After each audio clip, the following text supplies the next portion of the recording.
Ẹ kú dédé àsìkò ní gbogbo ibi tí ẹ ti ń gbọ́ mi lélóko tàbí lẹ́yìn òde. Ẹ jẹ́ kí a gbàdúrà. Bàbá ayérayé, a dúpẹ́ fún àánú ńlá tí a rí gbà, tá tún rí ọjọ́ ajé mìíràn nínú oṣù oore ọ̀fẹ́ yìí. Ògo ìyìn àti ọlá ni fún orúkọ yín. A sọ wípé ẹ ṣé o. Ọ̀rọ̀ náà tí a ò gbọ́ lè ní kó ṣe ayé àti ọkàn wa ní rere, kó má ṣe lòdì sí wa ní ọjọ́ ìdájọ́. Nítorí tí a gbàdúrà ní orúkọ Jésù Kristi Olúwa wa. Àmín. Àmín ní orúkọ Jésù. Ìwé ọ̀run ṣíṣí tí a ti ọwọ́ olùṣọ́ àgùntàn yín náà kọ Adéjàre Adébóyè kọ. Èní ọjọ́ ajé, ogúnjọ́ oṣù karùn-ún. Àkòrí tí a ò gbé yẹ̀wò sọ wípé ẹni tí ó ní ọwọ́ mímọ́. Ẹni tó ní ọwọ́ mímọ́. A mú àkọ́sórí wa nínú ìwé orin Dáfídì, orí ìkẹrìndínláàádọ́rin ẹsẹ̀ ìkejìdínlógún. Orin Dáfídì orí ìkẹrìndínláàádọ́rin ẹsẹ̀ ìkejìdínlógún. Bí èmi bá gba ẹ̀ṣẹ̀ láàyè ní àyà mi, Ọlọ́run kì yóò gbọ́ ohùn mi. Nígbà tí a mú Bíbélì kíkà wa bákan náà nínú ìwé orin Dáfídì orí ìkẹrìnléníogún ẹsẹ̀ ìkẹta dé ìkẹfà. Orin Dáfídì orí ìkẹrìnléníogún ẹsẹ̀ ìkẹta dé ìkẹfà. Ta ni yóò gun orí òkè Olúwa lọ, tàbí ta ni yóò dúró ní ibi mímọ́ rẹ̀? Ẹni tó ní ọwọ́ mímọ́ àti àyà funfun, ẹni tí kò gbé ọkàn rẹ̀ sókè sí asán, tí kò sì búra ìtàn. Òní yóò rí ìbùkún gbà lọ́wọ́ Olúwa àti òdodo lọ́wọ́ Ọlọ́run ìgbàlà rẹ̀. Èyí ni ìran àwọn tí ń ṣe àfẹ́rí rẹ̀, tí ń ṣe àfẹ́rí Ọlọ́run Jákọ́bù. Wàyí ẹ tẹ́tí bẹ̀lẹ̀ jẹ́ láti gbọ́ ohun tí olùṣọ́ àgùntàn yín náà kọ Adéjàre Adébóyè ní fún wa ní èní ọjọ́ ajé, láti lè gun orí òkè Olúwa lọ, kí a sì máa rí nǹkan gbà lọ́wọ́ rẹ̀. A nílò ọwọ́ mímọ́. Ìwé Àìsáyà orí ìkọkàndínlọ́gọ́ta ẹsẹ̀ ìkíní àti ìkejì sọ pé, kíyèsí, ọwọ́ Olúwa kò kúrú láti gbani, bẹ́ẹ̀ ni etí rẹ̀ kò wúwo láti fi gbọ́. Ṣùgbọ́n àìṣedéédé yín ni ó yà yín kúrò lọ́dọ̀ Ọlọ́run yín, àti ẹ̀ṣẹ̀ yín ni ó pa ojú rẹ̀ mọ́ kúrò lọ́dọ̀ yín, tí kì yóò fi gbọ́. Nígbà tí o bá bi Ọlọ́run fún nǹkan tí kò sì fún ọ, jọ̀wọ́ yẹ ayé rẹ wò kí o tó bẹ̀rẹ̀ sí ní ṣe àròyé o. Yẹ ayé rẹ wò fínífíní. Ṣé ọwọ́ rẹ mọ́? Ṣé ò ń gbé ìgbé ayé mímọ́ bí? Bíbélì sọ pé tí a kò bá gbé ní mímọ́, ó jìnnà sí Ọlọ́run o, débi pé kò lè gbọ́ àdúrà irú ẹni bẹ́ẹ̀.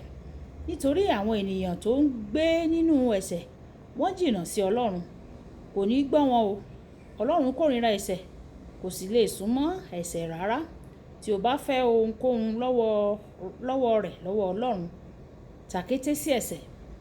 Àwọn ènìyàn kan rò pé àwọn lè fi ipá mú Ọlọ́run láti ṣe àwọn nǹkan fún wọn, níwọ̀n ìgbà tí wọn kò fẹ́ dẹ́kun ìgbé ayé ẹ̀ṣẹ̀ tí wọ́n ń gbé.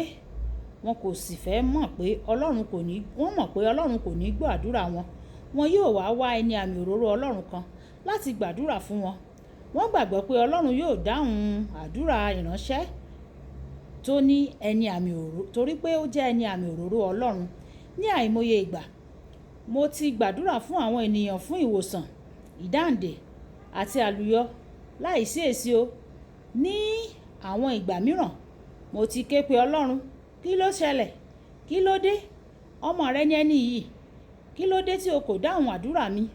Ní ọ̀pọ̀ ìgbà, Ọlọ́run yóò wí pé o kò mọ bí ọ̀rọ̀ rẹ̀ ṣe jẹ́ o. Kò ní ṣe bí ènìyàn ṣe jẹ́ ẹni àmì òróró Ọlọ́run tó o. O kò lè fi ipá mú Ọlọ́run láti dáhùn àdúrà rẹ o lórí àwọn ẹlẹ́ṣẹ̀. Bàbá mi nínú Olúwa, bàbá Josiah Akíndayọ̀mí, wọ́n sábà máa ń sọ pé ohun tí bàbá bá ní ni yóò fi tọ́jú àwọn ọmọ rẹ̀. Tí Ọlọ́run bá jẹ́ bàbá rẹ, yóò fi oore tọ́jú rẹ. Ẹ̀wẹ̀, tí Èṣù bá jẹ́ bàbá rẹ o, yóò fi àwọn ibi tí ó yí ká tọ́jú rẹ. Tí o bá fẹ́ àwọn ìbùkún Ọlọ́run, rí dájú pé o fi gbogbo ayé rẹ fún un pátápátá, kí o sì gbé ìgbé ayé mímọ́. Bíbélì wí pé láìsí ìwà mímọ́, kò sí ẹni tí yóò rí Ọlọ́run. Ìwé Hébérù orí ìkejìlá ẹsẹ̀ ìkẹrìnlá. Torí náà, tí o bá fẹ́ máa gbé ní iwájú rẹ̀, tí o sì ní ìrírí ẹ̀kúnrẹ́rẹ́ oore rẹ̀, ìgbé ayé rẹ gbọ́dọ̀ jẹ́ mímọ́. Ọ̀rọ̀ àgbéyẹ̀wò: ǹjẹ́ ọwọ́ rẹ mọ́ bí? Ẹ jẹ́ ká sọ pé bàbá mi, Olúwa fún mi ní oore ọ̀fẹ́ láti gbé ìgbé ayé ìwà mímọ́, kí ayé mi mọ́, kí ọwọ́ mi mọ́, kí ọkàn mi sì mọ́ pẹ̀lú. Olúwa yóò fún wa ní oore ọ̀fẹ́ láti gbé ìgbé ayé ìwà mímọ́. Torí tí a gbàdúrà ní orúkọ Jésù Olúwa wa. Àmín. Àmín orúkọ Jésù. Olúwàbùkọ́lá Ayako ni orúkọ mi. Ẹ máa bá mi like ẹ, ẹ máa share, kí ẹ sì máa comment nípa ẹ̀, kí àwọn ènìyàn lè jẹ́ alábàápín nínú ọ̀run ṣíṣí Yorùbá. Kí Olúwa kó bùkún fún wa. Jésù ó dàbọ̀.